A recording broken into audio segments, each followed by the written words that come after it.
ಎಲ್ಲರಿಗೂ ನಮಸ್ಕಾರ ರೀ. ಅಪ್ಪಾಜಿ ಅಡುಗೆ ಮನೆ ಯೂಟ್ಯೂಬ್ ಚಾನಲ್ಗೆ ಮತ್ತೊಮ್ಮೆ ಎಲ್ಲರಿಗೂ ಸ್ವಾಗತ ರೀ. ತುಂಬ ಲಾಂಗ್ ಡಿಸ್ಟೆನ್ಸ್ ಆದಮೇಲೆ ಮತ್ತೆ ವಿಡಿಯೋ ಮಾಡತ್ತೇನೆ ರೀ. ಪರ್ಸ್ನಲ್ಸ್ ತುಂಬ ಪ್ರಾಬ್ಲಮ್ಸ್ಗಳಿತ್ತು ರೀ, ಹಾಗಾಗಿ ಯಾವುದೋ ಒಂದು ವಿಡಿಯೋ ಮಾಡೋಕ್ಕೆ ಆಗಿರಲಿಲ್ಲ. ಈಗ ಮತ್ತೆ ವಿಡಿಯೋನ ಸ್ಟಾರ್ಟ್ ಮಾಡೇನಿ ರೀ. ಇವತ್ತಿನ ವಿಡಿಯೋದೊಳಗೆ ನಾನು 10 ನಿಮಿಷದೊಳಗೆ ರೆಡಿ ಆಗುವಂಥ ಟೊಮೊಟೊ ತಿಳಿಸಾರು ಅಥವಾ ಟೊಮೊಟೊ ರಸಮ್ ಅಂತಲೂ ಕೂಡ ಕರಿಬೋದು ರೀ. ಅದನ್ನು ಮಾಡಿ ನಿಮ್ಮ ಜೋಡಿ ಶೇರ್ ಮಾಡ್ಕೊಳತ್ತೀನಿ. ಇದನ್ನು ಮಾಡೋದು ಹೆಂಗೆ, ಏನೇನೆಲ್ಲ ಬೇಕು ನೋಡ್ಕೊಂಬಿಡ್ರಿ. ನಾನಿಲ್ಲಿ ಈ ಥರ ಟೊಮೊಟೊ ಹಣ್ಣುಗಳನ್ನ ತೊಗೊಂಡಿನಿ. ನೀವು ಮಾಮೂಲು ಟೊಮೊಟೊ ಹಣ್ಣು ಬೇಕಿದ್ರು ತೊಗೋಬೋದು ರೀ. ಇದು ಅತ್ತಿ ಊರಿಂದ ಕೊಟ್ಟು ಕಳಿಸಿದ್ರು. ನನ್ನ ಫೇವ್ರೇಟ್ ಟೊಮೊಟೊ ಹಣ್ಣಿದೆ, ಹಾಗಾಗಿ ಇದನ್ನು ಬಳಸಿ ಮಾಡಕತ್ತೇನೆ ರೀ.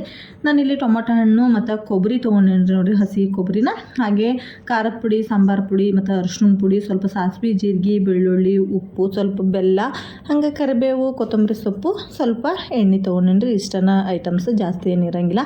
ಮೊದಲಿಗೆ ನಾನಿಲ್ಲಿ ಒಂದು ಪಾತ್ರೆ ಒಳಗೆ ನೀರು ಇಟ್ಕೊಂಡಿದ್ದೆ. ಆ ಪಾತ್ರೆಗೆ ನಾನಿಲ್ಲಿ ಟೊಮೊಟೊ ಹಣ್ಣು ಹಾಕೊಂಡ್ಬಿಡ್ತೀನಿ ರೀ. ನೀಟಾಗಿ ವಾಶ್ ಮಾಡಿ ಇಟ್ಕೊಂಡಿರ್ಬೇಕು ರೀ ಈ ಟೊಮೊಟೊ ಹಣ್ಣು.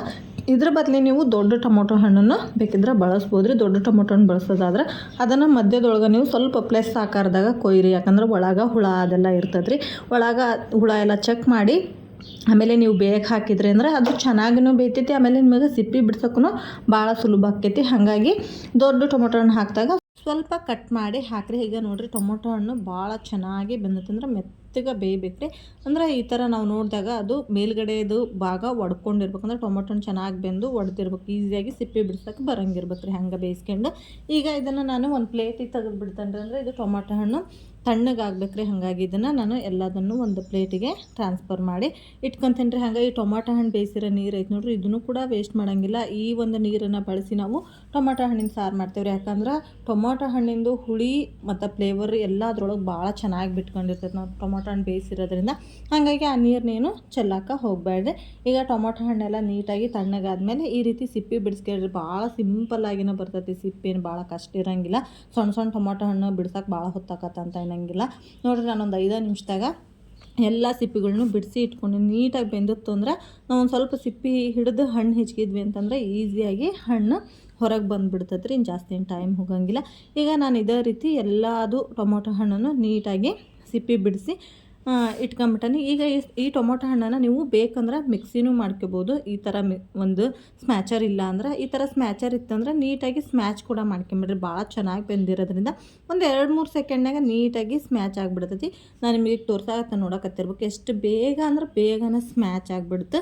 ನಿಮ್ಗೆ ಈ ಥರ ಇಲ್ಲ ಅಂದರೆ ನೀವು ಇದನ್ನು ಮಿಕ್ಸಿ ಕೂಡ ಮಾಡ್ಕೋಬೋದು. ಈಗ ಅದನ್ನು ನೀಟಾಗಿ ಸ್ಮ್ಯಾಚ್ ಮಾಡ್ಕೊಂಡು ನೆಕ್ಸ್ಟ್ ನಾನಿಲ್ಲಿ ಒಂದು ಪಾತ್ರೆ ಒಳಗೆ ಒಂದು 2 ಚಮಚದಷ್ಟು ಎಣ್ಣೆ ಹಾಕ್ಕೊಂಡ್ರಿ. ಎಣ್ಣೆ ಚೆನ್ನಾಗಿ ಕಾದ್ಮೇಲೆ ಇದಕ್ಕೆ ಸ್ವಲ್ಪ ಸಾಸಿವೆ ಮತ್ತು ಜೀರಿಗೆ ಹಾಕ್ಕೊಂಬಿಡೋಣ. ಸಾಸಿವೆ ಜೀರಿಗೆ ಚಿಟಪಟ ಅಂದಮೇಲೆ ಇದಕ್ಕೆ ನಾನಿಲ್ಲಿ ಒಂದು 4 ಬೆಳ್ಳುಳ್ಳಿ ಗಡ್ಡಿನ ಹಾಕ್ಕೊಂಡಿನಿ. ಸ್ವಲ್ಪ ಬೆಳ್ಳುಳ್ಳಿ ಜಾಸ್ತಿ ಇತ್ತಂದ್ರೆ ಇದು ತಿಳಿ ಸಾಂಬಾರು ಸಖತ್ತು ಟೇಸ್ಟಿಯಾಗಿ ಬರ್ತೈತೆ ರೀ. ಹಾಗಾಗಿ ನಾವು 4 ಗಡ್ಡಿ ಬೆಳ್ಳುಳ್ಳಿನ ಹಾಕ್ಕೊಂಡಾನೆ. ಹಂಗೆ ಒಂದು ಸ್ವಲ್ಪ ಕರಿಬೇವು ಕೂಡ ಹಾಕ್ಕೊಂಬಿಡಣ್ರಿ. ಇಷ್ಟು ಹಾಕ್ಕೊಂಡು ಇದನ್ನು ಚೆನ್ನಾಗಿ ಒಂದು ಸಾರಿ ಫ್ರೈ ಮಾಡ್ಕೊಂಬಿಡಣ್ರಿ. ಅಂದರೆ ಬೆಳ್ಳುಳ್ಳಿದು ಅರೋಮಾ ಬಿಡಬೇಕು, ಬೆಳ್ಳುಳ್ಳಿ ಗಮ್ ಅಂತ ಪರಿಮಳ ಬರಬೇಕು ರೀ. ಅಲ್ಲಿ ತನಕ ಇದನ್ನು ಫ್ರೈ ಮಾಡ್ಕೊಂಬಿಡೋಣ. ಹಂಗಂತ ಹೊತ್ಸಾಕೆ ಹೋಗ್ಬೇಡ್ರಿ. ಉರಿನ ಸ್ವಲ್ಪ ಸಣ್ಣಕನ ಇಟ್ಕೊಂಡು ನೀಟಾಗಿ ಬೆಳ್ಳುಳ್ಳಿ ಒಂದಿಷ್ಟು ಘಮ ಬರೋ ತನಕ ಅದನ್ನು ಫ್ರೈ ಮಾಡ್ಕೊಂಬಿಡ್ರಿ. ಆ ನಂತರ ಇದಕ್ಕೆ ತೊಗೊಂಡಿರ್ತಕ್ಕಂಥ ಖಾರ ಪುಡಿ ಮತ್ತು ಅರಿಶಿನ ಪುಡಿ, ಸಾಂಬಾರು ಪುಡಿ ಹಾಕ್ಕೊಂಬಿಡಣ್ರಿ. ನಾನಿಲ್ಲಿ 1/4 ಸ್ಪೂನಷ್ಟು ಖಾರ ಪುಡಿ, 1/4 ಸ್ಪೂನಷ್ಟು ಸಾಂಬಾರು ಪುಡಿ, ಹಂಗೆ ಒಂದು ಅರ್ಧ ಚಮಚದಷ್ಟು ಅರಿಶಿನ ಪುಡಿ ಹಾಕ್ಕೊಂಡ್ರಿ. ಇಷ್ಟನ್ನು ಹಾಕ್ಕೊಂಡು ಇದನ್ನು ಕೂಡ ಎಣ್ಣೆಗೆ ಒಂದು 2 ಸೆಕೆಂಡ್ ಫ್ರೈ ಮಾಡ್ಕೊಂಡು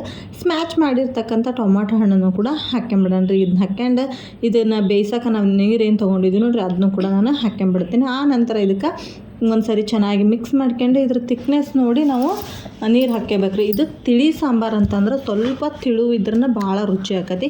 ತೀರಾ ಮಂದ ಇತ್ತಂದ್ರೆ ಏನಾಕತಿ ಅಂದ್ರೆ ಟೊಮೊಟೊ ಹಣ್ಣಿನ ಸಾರು ಅದಂಗೆ ಆಗಿಬಿಡ್ತೈತೆ ರೀ. ಹಾಗಾಗಿ ಇದಕ್ಕೆ ಸ್ವಲ್ಪ ಜಾಸ್ತಿ ನೀರನ್ನ ಹಾಕ್ಕೊಳ್ರಿ. ಹಂಗಂದ್ರೆ ಇದು ರಸಮ್ ಥರ ಟೇಸ್ಟ್ ಕೊಡ್ತೈತಿ, ಚೆನ್ನಾಗೂ ಇರ್ತೈತಿ. ಹಾಗಾಗಿ ನಾನಿಲ್ಲಿ ಸ್ವಲ್ಪ ನೀರು ಜಾಸ್ತಿನ ಹಾಕ್ಕೊಳ್ಳೋಣ.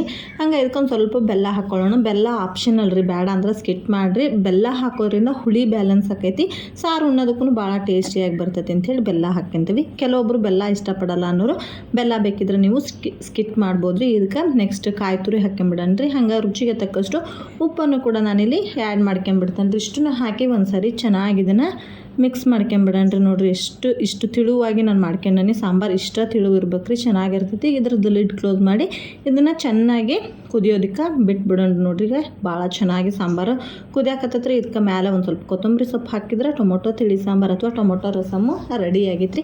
ಈ ವಿಡಿಯೋ ನಿಮಗೆ ಹೆಂಗೆ ಅನ್ನಿಸ್ತು, ಇಷ್ಟ ಆದರೆ ಈ ರೆಸಿಪಿ ನಿಮಗೆ ಏನಾರು ಇಷ್ಟ ಆಗಿದ್ರೆ ದಯವಿಟ್ಟು ಒಂದು ಲೈಕ್ ಮಾಡೋದನ್ನು ಮರಿಬೇಡ್ರಿ. ಹಂಗೆ ಯಾರೆಲ್ಲ ನನ್ನ ಚಾನಲ್ನ ಇನ್ನೂ ಸಬ್ಸ್ಕ್ರೈಬ್ ಮಾಡದೆ ವಾಚ್ ಮಾಡತ್ತೀರಿ ಪ್ಲೀಸ್ ಸಬ್ಸ್ಕ್ರೈಬ್ ಮಾಡಿಕೊಂಡು ವಾಚ್ ಮಾಡಿರಿ. ಬಿಸಿ ಅನ್ನಕ್ಕೆ ಸ್ವಲ್ಪ ತುಪ್ಪ ಹಾಕ್ಕೊಂಡು ಮೇಲೆ ರಸಮ್ ಹಾಕ್ಕೊಂಡು ಊಟ ಮಾಡ್ತಾಯಿದ್ರೆ ಸಖತ್ ಮಜಾ ಬರ್ತೈತ್ರಿ. ಒಂದು ಸರಿ ಟ್ರೈ ಮಾಡಿರಿ. ವಿಡಿಯೋ ವಾಚ್ ಮಾಡಿದ್ದಕ್ಕೆ ಎಲ್ಲರಿಗೂ ಧನ್ಯವಾದಗಳು.